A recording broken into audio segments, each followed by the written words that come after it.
Olá a todos e a todas. Gostaria de apresentar o trabalho intitulado Modelo de Planejamento Participativo, a experiência do Hospital Metropolitano Dr. Célio de Castro, de autoria de Dr. Danilo Borges Matias, diretor executivo, Stephanie Marques Moura Franco Belga, Juliana Pantuza Vilar Ribeiro e Maria Isabela Vieira de Assis Rocha Carvalho de Medeiros. Os hospitais são pontos de atenção da rede de atenção à saúde. O processo de trabalho hospitalar ele é complexo, tanto pela sua natureza quanto pelo seu objeto de intervenção, e necessita de modelos gerenciais e modelos assistenciais cada vez mais adequados às suas especificidades. Nesse sentido, implementar propostas participativas de mudanças nos modos de gerir os hospitais são alternativas eficientes para intervir no modus operandi de suas relações intrínsecas de poder. O objetivo deste trabalho é apresentar o modelo de planejamento participativo do Hospital Metropolitano Dr. Célio de Castro, tecendo considerações para a gestão hospitalar. Nas últimas décadas, tem-se vivenciado um processo de reformas econômicas neoliberais, com reflexo sobretudo nas áreas sociais, fortalecendo o mercado e as ações de privatizações. No campo da saúde, junto com a reforma sanitária, em meados da década de 80, fortaleceram-se dois modelos de gestão, o da ideologia neoliberal e o democrático participativo. Os dois modelos tinham propostas diferentes para responder às demandas daquele momento do processo de redemocratização do país. Neste contexto, o tradicional modelo burocrático, ele deu lugar a uma nova forma de Estado, ou seja, uma forma mais fragmentada que partilha os serviços públicos com outras entidades independentes do governo. Trago aqui dois modelos, o modelo gerencial, que é inspirado na prática do gerenciamento empresarial, focado na obtenção de recursos, no qual traz como tecnologias e ferramentas o contrato de gestão, a descentralização e o incentivo à inovação. E o modelo democrático participativo, que defende o aumento do controle social, a ampliação da participação da sociedade civil, busca um enfoque na superação de obstáculos a partir das interações de forças sociais e tem como principal dispositivo a gestão compartilhada. Aqui no HMDCC, o modelo de planejamento participativo do hospital, ele é um processo institucionalizado. Todos os seus dispositivos e ferramentas, eles são favoráveis à discussão de equipe, à discussão em equipe, a identificação das fragilidades, a análise das causas raízes, pautado sempre nas proposições de ações e correções para uma melhoria do processo de trabalho, estabelecendo assim metas e indicadores que serão acompanhadas periodicamente de forma monitorada e avaliada. Trouxe aqui para vocês visualizarem um dos dispositivos que é o colegiado. As reuniões colegiadas são o principal dispositivo para impulsionar esse modelo de gestão e tem sido uma experiência inovadora e uma alternativa ao modelo gerencial hegemônico. Nos encontros do colegiado, é possível que as equipes identifiquem, seja utilizando ferramentas como a matriz SWOT ou a matriz GUT, ou mesmo um brainstorm, a identificação de fragilidades e nós críticos, além de identificar pontos positivos como forças e oportunidades. A partir desse diagnóstico que as equipes fazem do seu processo de trabalho interno, elas conseguem tecer com mais propriedade um plano de ação e propor metas e indicadores que estejam de acordo com o seu enfoque e com o seu propósito para a melhoria daquele processo de trabalho e daquele problema que foi levantado pela equipe. Após essa identificação, como forma de celebrar esse processo de planejamento, é feita a contratualização interna no hospital, por meio da assinatura do acordo interno de gestão, onde a diretoria, com as unidades internas e as lideranças, selam por meio de um acordo o compromisso do cumprimento dessas metas e desses indicadores. Todas essas ferramentas e essas metodologias, elas legitimam o modelo de gestão participativa e consolidam enquanto prática e fomentam novos modos de trabalho que superam as lógicas centralistas. A democratização do debate e o surgimento de conflitos e divergências nos colegiados e em outros espaços potentes para o planejamento, eles mostram-se pujantes e reconhecidos, ou seja, o conflito ele passa a ser visto positivamente, ele vai existir, inclusive ele terá um potencial ainda maior, ele será um apoio para contribuir com o progresso organizacional. Esse modelo de gestão ele tem transformado um modo operacional em um modo de cooperação, subvertendo até mesmo as relações de poder existentes no hospital. Essas são algumas considerações acerca do modelo de planejamento estratégico do Hospital Metropolitano Célio de Castro. Obrigada. Oi, pessoal, eu sou a Juliana, assessora da Diretoria Assistencial do Hospital Metropolitano Dr. Célio de Castro, e vim apresentar o nosso resumo estendido sobre a ouvidoria ativa com uma nova perspectiva para os modelos de gestão. A ouvidoria é um canal de comunicação democrático entre o hospital e o público interno e externo, e objetiva promover a participação social e fortalecer as diretrizes do SUS, além de qualificar os serviços prestados por meio de denúncias, solicitações, reclamações, sugestões, informações e elogios. A ouvidoria do Hospital Metropolitano Dr. Célio de Castro tem como diferencial as manifestações que são oriundas dos trabalhadores.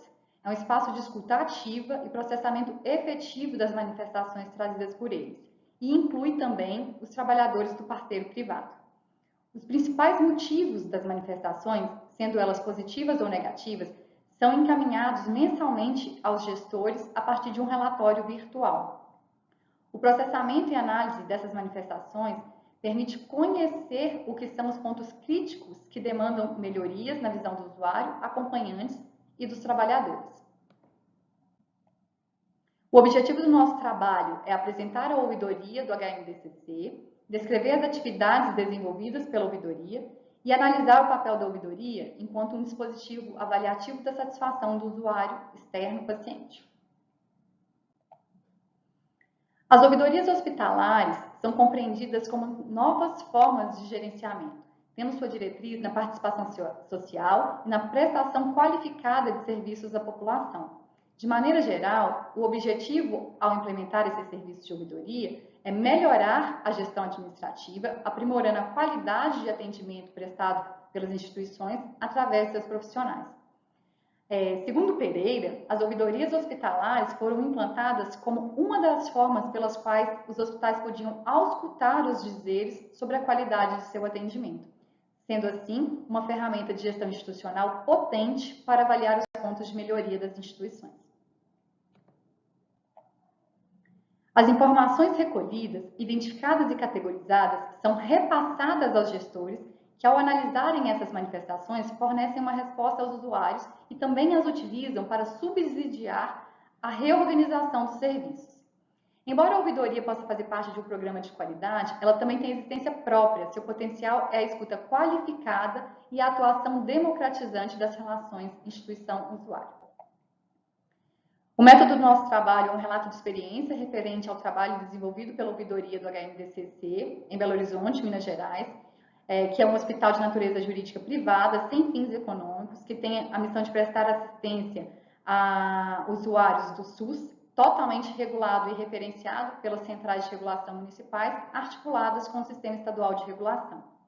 Entre seus valores, destacam-se ser centrado no usuário, a ética, a humanização, a transparência, a efetividade dos serviços, o trabalho em equipe multidisciplinar e a gestão participativa. A ouvidoria do HMDCC, buscando sempre diminuir as barreiras para o acesso dos usuários e funcionários, passou por várias reestruturações, como o fluxo de respostas em 2018 e a criação do que se denomina ouvidoria ativa em 2020. Além disso, tem área física de fácil acesso, sendo no hall de entrada do hospital, e tem diversos canais disponibilizados para comunicação, como telefone, e-mail, carta, intranet, Instagram, manifestação presencial, o site, a ouvidoria do município e pesquisa de satisfação do usuário. Como resultado da discussão, a manifestação recebida é classificada independente do meio de comunicação, tendo duas formas possíveis de encaminhamento, a ouvidoria ativa e a ouvidoria administrativa. A ouvidoria ativa são as demandas recebidas de forma presencial ou por telefone, que são avaliadas como de possível solução imediata. Elas são processadas junto aos setores competentes e, em seguida, registradas no sistema de informação. A ouvidoria administrativa são as manifestações registradas por outras vias, que são registradas, encaminhadas ao setor de destino, que posteriormente elabora uma resposta no prazo estabelecido e encaminha ao manifestante. E posteriormente são tomadas providências que couberem. No ano de 2022, cerca de 70% das demandas estão sendo solucionadas por meio da ouvidoria ativa. Recentemente foi implementado um novo formato para pesquisa de satisfação do usuário no HMDCC, que é a metodologia de aferição do índice de satisfação baseada no NPS, que é o Net Promoter Score, que é um método que avalia a experiência do consumidor de um serviço ou produto. Ele afere o desempenho de médio e longo prazo, sendo utilizado para implementar e acompanhar melhorias. Essa métrica mensura a satisfação do usuário, bem como sua fidelidade, a partir de uma pergunta. De 0 a 10, qual a probabilidade de você recomendar o hospital para amigos e familiares? As notas de 0 a 6 caracterizam detratores. Notas 7 e 8 caracterizam neutros. 9 e 10 caracterizam promotores. E após a consolidação das respostas, o índice de NPS resulta da diferença de porcentagem dos promotores em relação aos detratores. E quanto maior a diferença, melhor a avaliação do serviço prestado ao usuário. Essa é a representação gráfica da métrica. Observa-se que em 2021 o HMDCC atingiu a zona de excelência em todos os meses do ano, tendo como regra percentuais de satisfação do NPS acima de 90%. Conclusão. A ouvidoria do HMDCC se materializa como uma ferramenta potente de gestão para identificação, compreensão e solução de problemas, e os dados identificados pela ouvidoria são estratégicos para o subsídio à tomada de decisões dos gestores e diretoria, e dessa forma auxiliam o desempenho dos processos de trabalho e a produção de uma melhor qualidade assistencial. Obrigada. Boa noite a todos, meu nome é Marina, eu sou uma das autoras do resumo intitulado O Projeto de Extensão Cuidar de Quem Cuida, um relato de experiência. A pandemia do Covid-19 trouxe impactos significativos aos fatores relacionados à saúde mental das pessoas, especialmente dos trabalhadores de saúde que estão na linha de frente do cuidado. Juntamente a isso, as variáveis sociais, físicas e econômicas das populações do mundo inteiro também foram afetadas por essa pandemia. Este estudo justifica-se por uma necessidade social percebida pela experiência profissional de seus apoiadores. O projeto de extensão Cuidar de Quem Cuida refere-se a uma estratégia de resposta à pandemia de Covid-19, com foco na saúde mental dos trabalhadores da linha de frente no combate à pandemia, proporcionando também um caminho ampliado para a ação no pós-pandemia.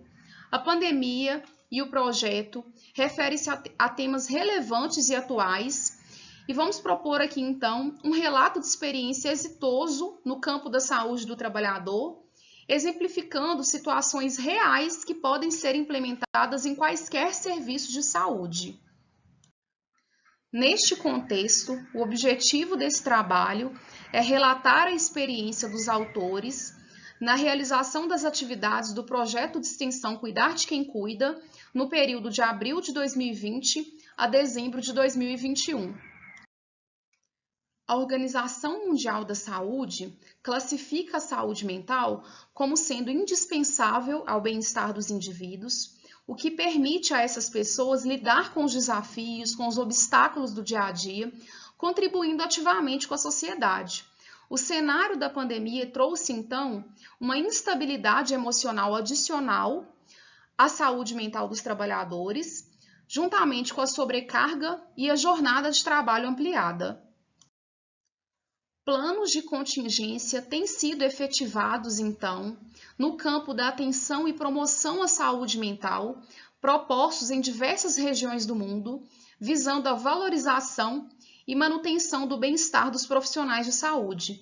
E o projeto de extensão Cuidar de Quem Cuida, nesse contexto, certificado no ano de 2020, surgiu para contemplar os trabalhadores dos diversos serviços de saúde com mensagens positivas de otimismo, gratidão e afeto, atendendo profissionais de diversos serviços nacionais e internacionais. Foi então concretizado para este trabalho um relato de experiência dos autores durante o planejamento, execução e avaliação deste projeto, no período de abril de 2020 a dezembro de 2021, intervalo que compreende justamente o pico de disseminação de Covid-19 no nosso país.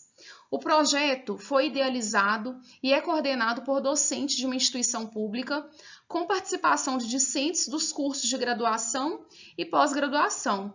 Os dados foram levantados da vivência presencial e de bancos de dados organizados pelos autores vinculados ao projeto. Os resultados deste estudo referem que o envio de mensagens que remetem elogios, apoio, incentivo e encorajamento aos trabalhadores de diversos serviços de saúde em âmbito nacional e internacional foram elaboradas por pessoas do convívio pessoal ou profissional destes trabalhadores e enviadas por meio de aplicativo de celular. Os estudos concretizados nessa área reforçam a valorização das tecnologias digitais enquanto meio de comunicação em um cenário mundial impactado por uma pandemia. Para efetivar a homenagem, foi feito então o envio de um pequeno texto, áudio ou vídeo, destacando a importância dessa pessoa trabalhadora para a vida pessoal ou profissional daquele que enviou a mensagem. Os estudos destacam que a atuação na promoção e proteção da saúde mental dos trabalhadores de saúde neste período da pandemia precisa ser melhor abordada. E tivemos também, no projeto Cuidar de Quem Cuida, demandas internacionais como da Espanha, Portugal e França, e de diversos estados do Brasil, como Pará, São Paulo, Minas Gerais, Acre, Bahia e Ceará. Durante o período analisado, foram efetivadas 6.611 homenagens, sendo 56,39% em formato de texto e 43,61% em formato de vídeo.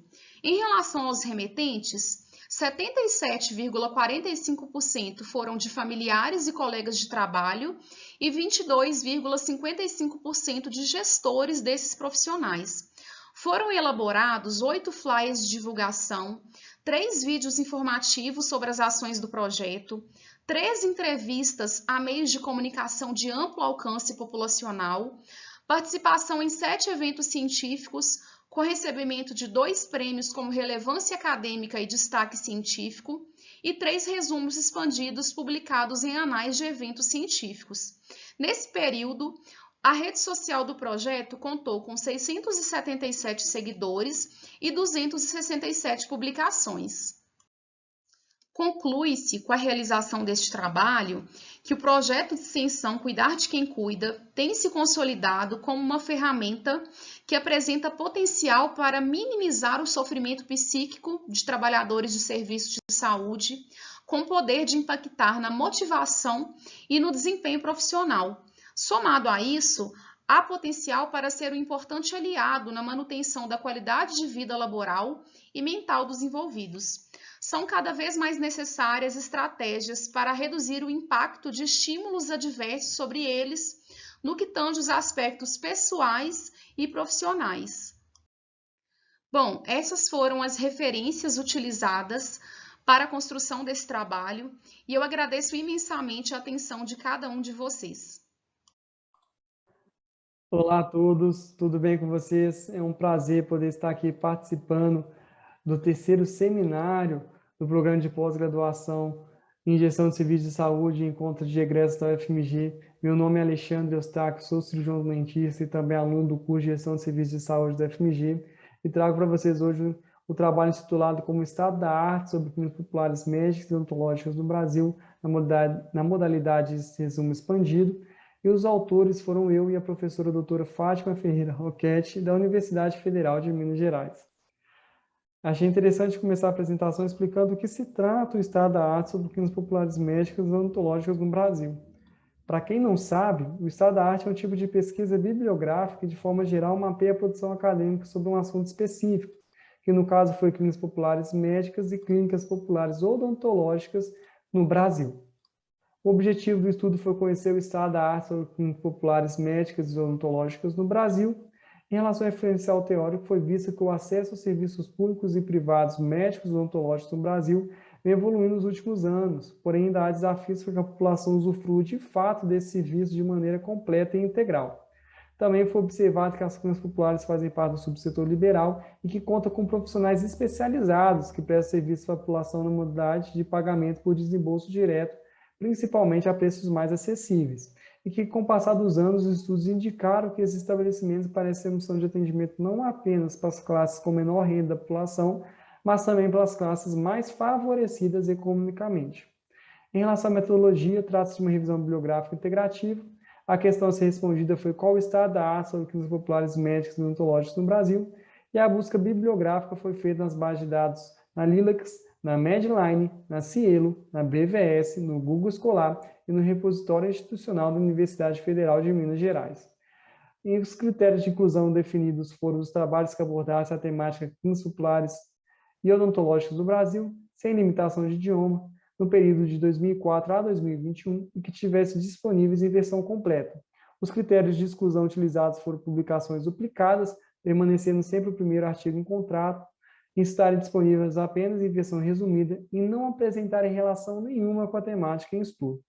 Foi utilizada a combinação do descritor Brasil e as palavras-chave Popular Clinic e Popular Clinics, que não constam nos descritores de ciências da saúde, juntamente com o operador booleano END nas bases de dados internacionais, e foram utilizadas as palavras-chave clínicas popular e clínicas populares nas demais bases e fontes de pesquisa. O processo de seleção seguiu as diretrizes e recomendações do PRISMA, para identificação, seleção, elegibilidade e inclusão, conforme mostra a figura abaixo, onde temos o fluxograma da sistematização da busca dos estudos, e esse fluxograma eu vou explicar detalhadamente mais adiante para vocês. Após o levantamento dos estudos, foi realizada uma leitura criteriosa dos títulos e, posteriormente, leitura do resumo de cada publicação, com o objetivo de verificar a consonância com a temática em estudo, e a coleta de dados aconteceu em 2022, e para a organização dos dados e a viabilização da análise, 2 quadros foram elaborados utilizando o programa Microsoft Word 2013. O quadro 1 foi falando a respeito das publicações sobre clínicas populares médicas e odontológicas do Brasil, de acordo com o título, tipo de publicação, autores, ano de publicação e cenário de pesquisa, e no quadro 2 constava a síntese dos estudos analisados segundo o número do estudo, objetivos e resultados.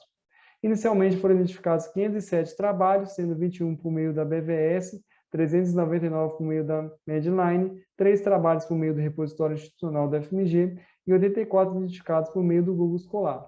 Dos total de estudos encontrados, 15 foram selecionados para presente revisão por atender os critérios de inclusão e exclusão estabelecidos.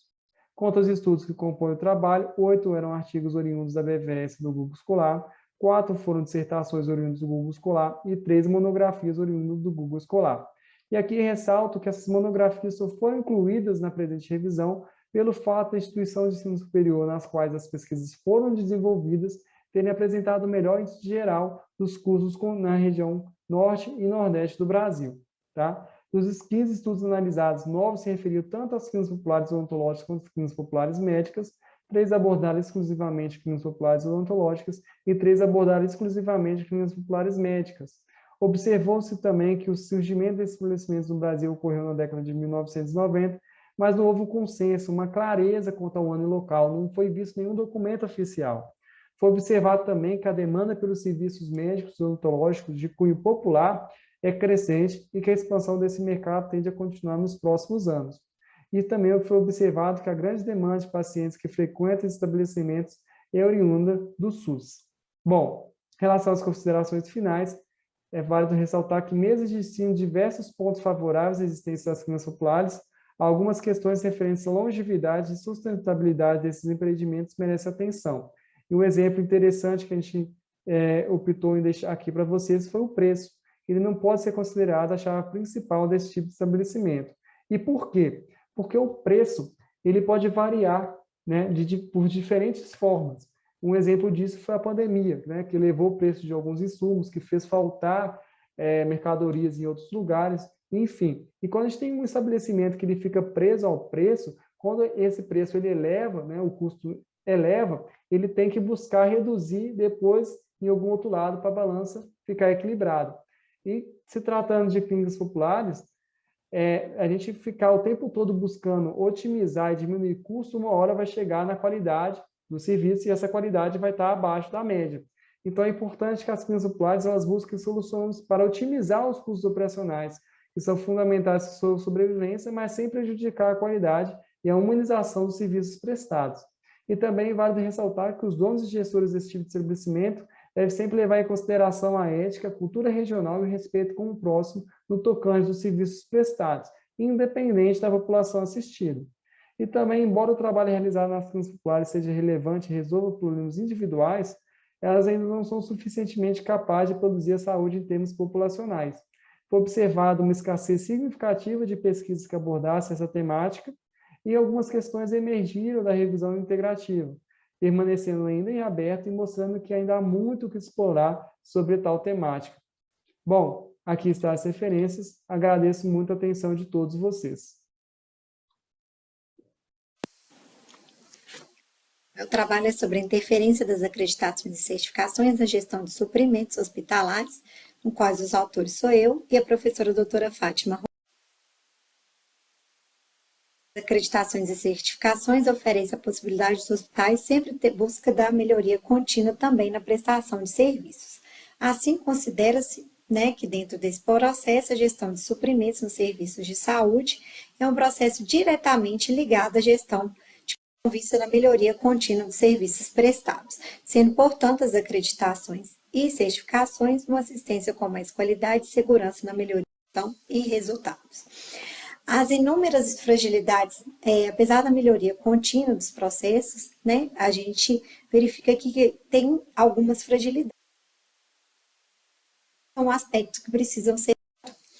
Nesse sentido, a realização dessa pesquisa buscou identificar as interferências dos processos de acreditação e certificação para a gestão de suprimentos e serviços da farmácia hospitalar, considerando a cadeia cliente-fornecedor integrado, sendo, portanto, uma contribuição para a rede de serviços próprios da Unimed BH proporcionar o conhecimento da caracterização das acreditações nos processos de suprimento. E o objetivo desse estudo ele consiste em analisar as certificações da gestão de suprimentos da rede de serviços hospitalares. Como referencial teórico, a gente verifica que a gestão de suprimentos ela é uma integração de sistemas, processos, pessoas e atividades que são todos responsáveis pela logística, sendo, portanto, o aprimoramento desses processos na cadeia cliente-fornecedor um fenômeno ininterrupto que estabelece progressivamente a padronização de processos e interorganização. Nesse sentido, a Unimed sempre busca a melhoria dessa excelência dos seus serviços, buscando, portanto, a manutenção das acreditações e certificações na rede própria, sempre buscando a uniformização e padronização dos processos. Como metodologia de estudo, foi um estudo qualitativo descritivo, que teve como estudo de caso único, entrevista com roteiro semi-estruturado, que foi realizado numa duração de 45 minutos pelo pesquisador do estudo e a técnica de análise de dados conteúdo da temática. Os participantes do estudo eram de pessoas vinculadas ao setor de compras das farmácias hospitalares e CPS da rede, e as entrevistas foram realizadas entre outubro de 2021 e janeiro de 2022, sendo o tamanho final da amostra feita pela técnica de amostragem por saturação teórica contida de 18 participantes. As categorias temáticas foram definidas a priori a partir do roteiro de revista semi-estruturado, e aí foram definidos em 4 categorias: gestão de compras, central de distribuição, farmácias hospitalares, treinamento e todos os participantes eles foram submetidos ao termo de consentimento livre e esclarecido, né? E também aí a pesquisa ela submeteu o compliance da operadora de saúde e também foi preenchido. Como resultado da discussão, definiu-se como a caracterização do estudo, elucidação do perfil sociodemográfico dos participantes do estudo e avaliou-se as interferências das acreditações e certificações na gestão de suprimentos da rede da Unimed BH na visão dos gestores dos participantes da ação. Como resultados, a gente verificou, foi feitos alguns quadros para aperfeiçoar os procedimentos de informações. Os participantes eles foram agrupados com código de identificação e identificação do gestor de compras de suprimentos, como GF, GC, e a das farmácias hospitalares como GF. Os resultados mostraram, assim, né, que foram bem positivos para as interferências das acreditações na gestão de suprimento nas 3 categorias avaliadas, considerando os processos de compras, central de abastecimento e farmácias hospitalares. Então, avaliou positivo na qualificação de fornecedor, seleção e aquisição de insumos, plano de contingência para gerenciamento de estoque, mapeamento e padronização de processos na cadeia cliente-fornecedor.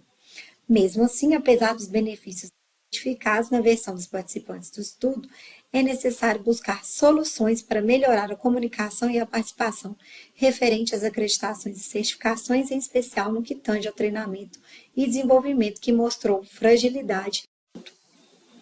Como conclusão, sugerir ações, né, que contribuir para a melhoria contínua e desencadear o processo de mudança organizacional na gestão de suprimentos e na cadeia cliente-fornecedor integrado, o que favorecerá uma assistência, né, de saúde mais segura e transparente para todos os profissionais. Além disso, acredita-se que os resultados dessa pesquisa também vão contribuir para uma gestão de suprimentos, né, para a gestão de suprimentos, ao fornecer conhecimento das interferências das acreditações e certificações nos processos de gerenciamento de suprimentos. Este estudo ele foi, né, resultado de uma dissertação de mestrado, no qual gerou o trabalho de conclusão de curso, né, o TCM, que após a sua finalização subsidiou a elaboração de relatório técnico, né, que foi entregue à diretoria da rede própria da Unimed BH, e assim contendo os resultados da pesquisa com sugestões para melhoria e a qualidade da gestão de suprimentos. Essas aqui são as referências. Muito obrigada.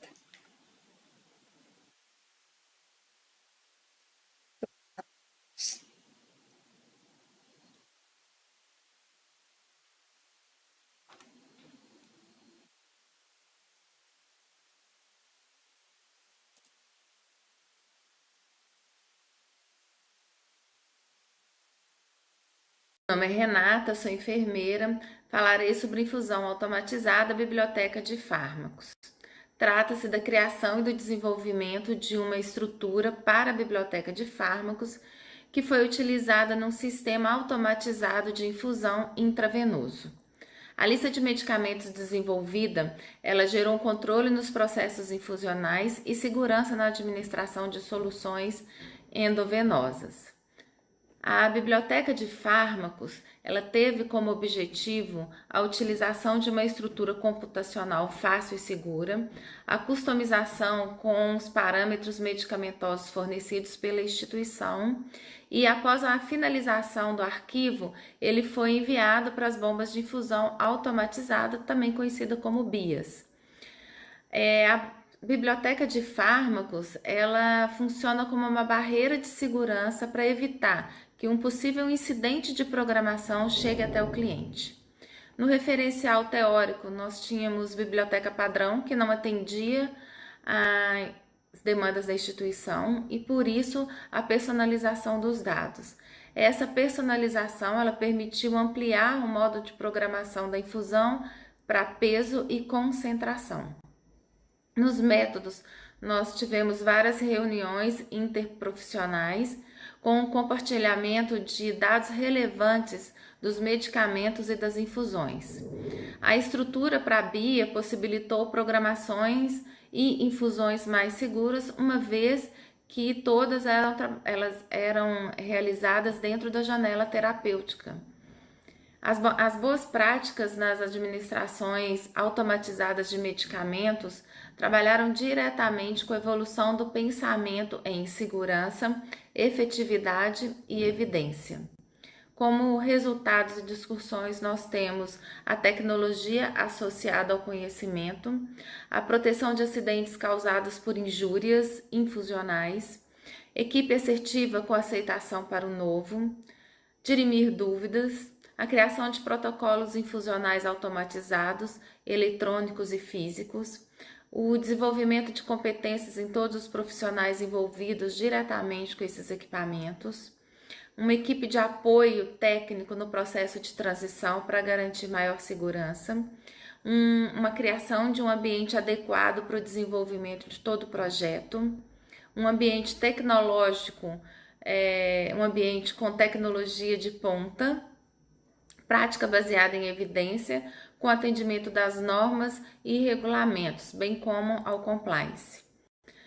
Nas considerações finais, nós temos a melhoria dos cuidados da saúde, ela passou pelo entendimento de que esse era um caminho sem volta, o investimento nos níveis de segurança e nos níveis de produção no ciclo de mudança, com a introdução da estrutura da biblioteca de fármacos, ela abriu um leque de possibilidades para novos projetos e a característica da instituição era uma alta rotatividade da equipe. Então, por isso foi proposto, junto com a educação continuada, uma capacitação de todos os novos colaboradores e treinamentos anual para toda a equipe envolvida diretamente com o equipamento. Segue o referencial teórico e aqui o meu agradecimento.